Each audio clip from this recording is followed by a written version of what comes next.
Hey everyone, it's your friendly neighborhood nerd, Jeff.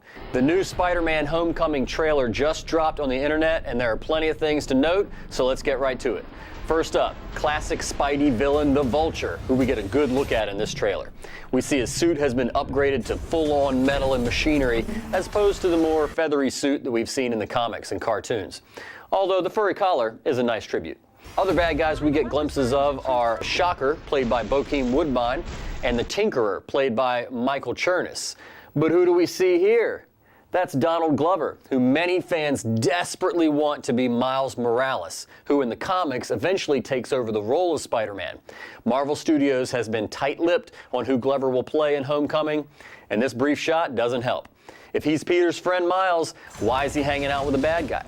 Next up, Iron Man. It seems that Tony Stark has a bigger role in this movie than most may have thought.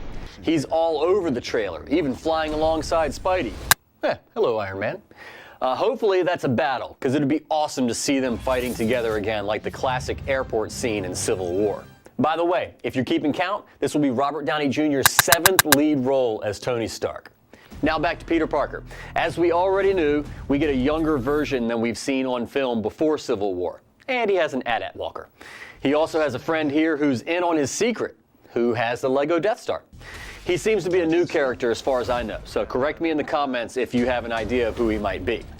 And these two both go to the well-known Midtown High School of Science and Technology. But check out this girl here on the side reading Of Human Bondage. That's a novel by W. Somerset Maugham about a boy who goes to live with his aunt and uncle after his parents die. Sound familiar? Then later he gets shipped off to boarding school in Germany. Kind of like Tony Stark taking Peter Parker to Germany for a superhero education in Civil War. You ever been to Germany? No. Oh, you'll love it. I can't go to Germany. Why?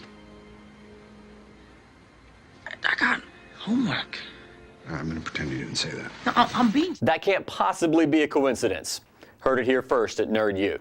Another thing that caught my eye, Mr. Parker goes to Washington? Spider-Man is more closely tied to New York than any other Marvel character is to their respective city. So it's surprising to me to see that Spidey will be going on a road trip. But hey, someone's got to clean up that mess in DC, right? As far as the plot goes, we get clues that Peter wants to go big time with Iron Man, while Tony wants him to stay local in the neighborhood. It's Tony's suit, which he takes away, leaving Parker with his homemade duds. Odds are, though, by the end of the film, we'll see Peter in a position to take a step back towards the Avengers, setting up the scene for his inclusion in Infinity War in 2018. Oh, and one more detail of note in the trailer, Aunt May makes an appearance. Well, why is that relevant when we've already seen her before? Well, you know, it's Marissa Tomei. So what did you catch that we didn't include here? Let me know in the comments or hit me on Twitter at NerdUmedia. And please don't forget to subscribe and give this video a like. I will see you next time, nerds.